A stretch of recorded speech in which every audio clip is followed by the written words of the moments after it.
John Fitzgerald Kennedy, do solemnly swear. I, John Fitzgerald Kennedy, do solemnly swear. That you will faithfully execute the office of President of the United States. That I will faithfully execute the office of President of the United States. And will, to the best of your ability. And will, to the best of my ability. Preserve, protect, and defend the Constitution of the United States. Preserve, protect, and defend the Constitution of the United States. So help you God. So help me God.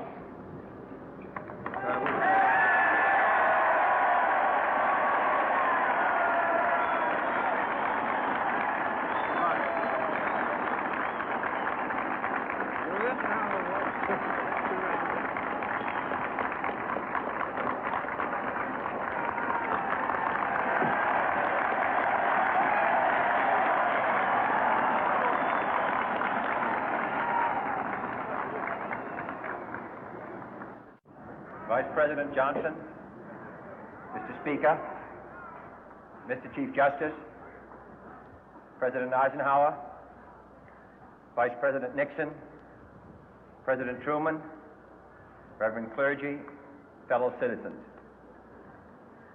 We observe today not a victory of party, but a celebration of freedom, symbolizing an end as well as a beginning, signifying renewal as well as change. For I have sworn before you and Almighty God the same solemn oath our forebears prescribed nearly a century and 3/4 ago. The world is very different now, for man holds in his mortal hands the power to abolish all forms of human poverty and all forms of human life. And yet the same revolutionary beliefs for which our forebears fought are still at issue around the globe. The belief that the rights of man come not from the generosity of the state, but from the hand of God.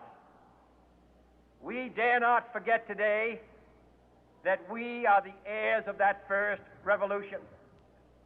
Let the word go forth from this time and place to friend and foe alike that the torch has been passed to a new generation of Americans born in this century, tempered by war, disciplined by a hard and bitter peace, proud of our ancient heritage, and unwilling to witness or permit the slow undoing of those human rights to which this nation has always been committed and to which we are committed today at home and around the world.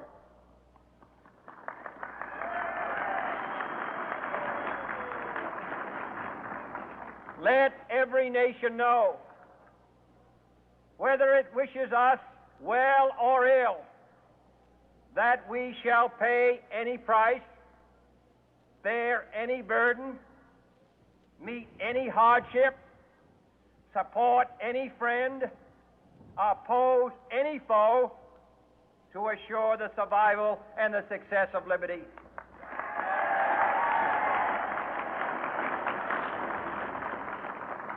This much we pledge and more. To those old allies whose cultural and spiritual origins we share, we pledge the loyalty of faithful friends. United, there is little we cannot do in a host of cooperative ventures. Divided, there is little we can do, for we dare not meet a powerful challenge at odds and split asunder. To those new states whom we welcome to the ranks of the free, we pledge our word that one form of colonial control shall not have passed away, merely to be replaced by a far more iron tyranny. We shall not always expect to find them supporting our view, but we shall always hope to find them strongly supporting their own freedom, and to remember that in the past, those who foolishly sought power by riding the back of the tiger ended up inside.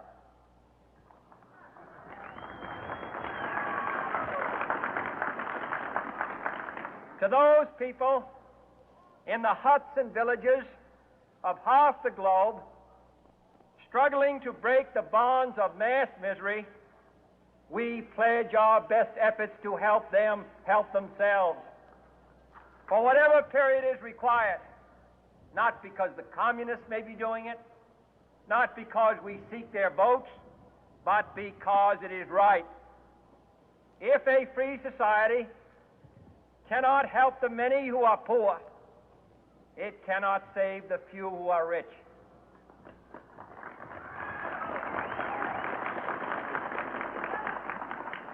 To our sister republics south of our border, we offer a special pledge to convert our good words into good deeds, in a new alliance for progress, to assist free men and free governments in casting off the chains of poverty. But this peaceful revolution of hope cannot become the prey of hostile powers. Let all our neighbors know that we shall join with them to oppose aggression or subversion anywhere in the Americas. And let every other power know that this hemisphere intends to remain the master of its own house.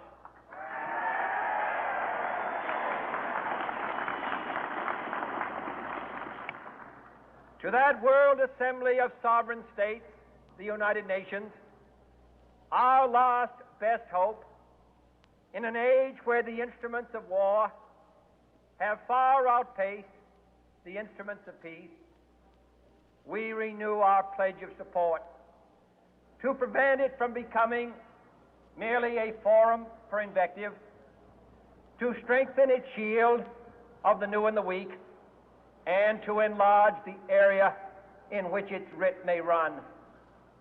Finally, to those nations who would make themselves our adversary, we offer not a pledge, but a request that both sides begin anew the quest for peace. Before the dark powers of destruction, unleashed by science, engulf all humanity in planned or accidental self-destruction, we dare not tempt them with weakness, for only when our arms are sufficient beyond doubt can we be certain beyond doubt that they will never be employed.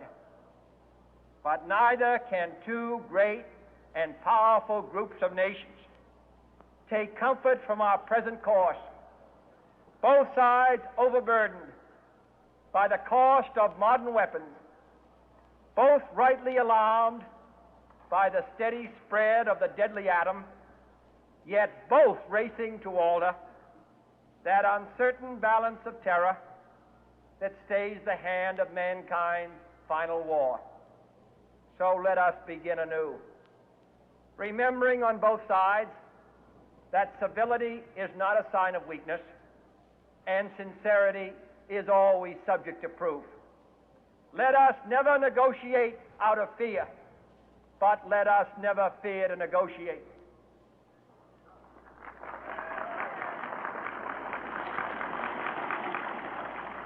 Let both sides explore what problems unite us, instead of belaboring those problems which divide us. Let both sides, for the first time, formulate serious and precise proposals for the inspection and control of arms, and bring the absolute power to destroy other nations under the absolute control of all nations.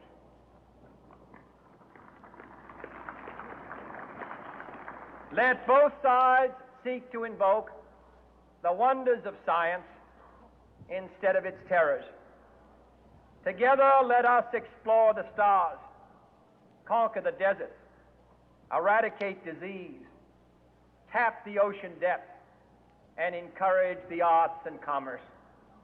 Let both sides unite to heed in all corners of the earth the command of Isaiah to undo the heavy burden and let the oppressed go free.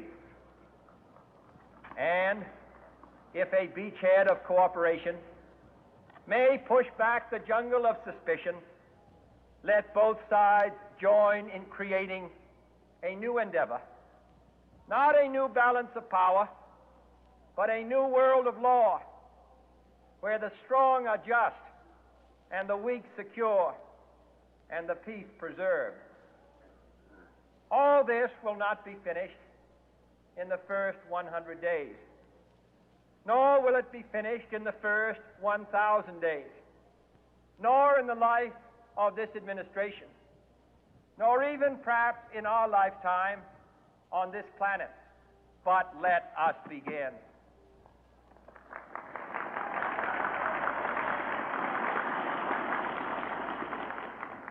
In your hands, my fellow citizens, more than mine, will rest the final success or failure of our course. Since this country was founded, each generation of Americans has been summoned to give testimony to its national loyalty. The graves of young Americans who answered the call to service surround the globe.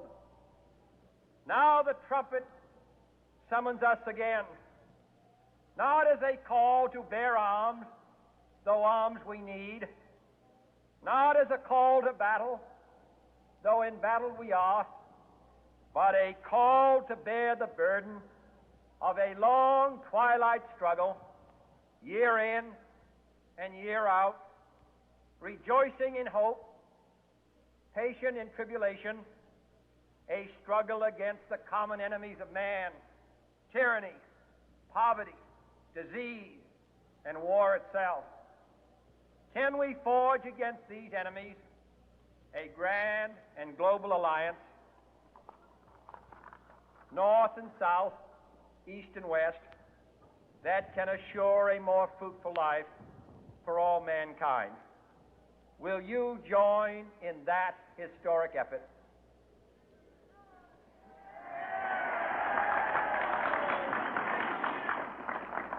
In the long history of the world, only a few generations have been granted the role of defending freedom in its hour of maximum danger. I do not shrink from this responsibility. I welcome it.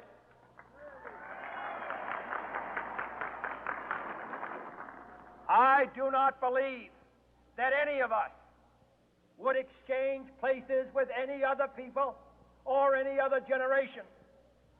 The energy, the faith, the devotion which we bring to this endeavor will light our country and all who serve it.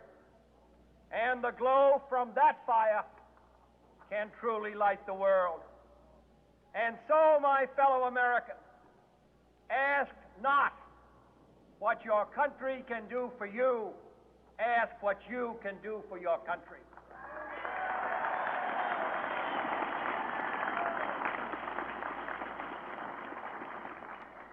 My fellow citizens of the world, ask not what America will do for you, but what together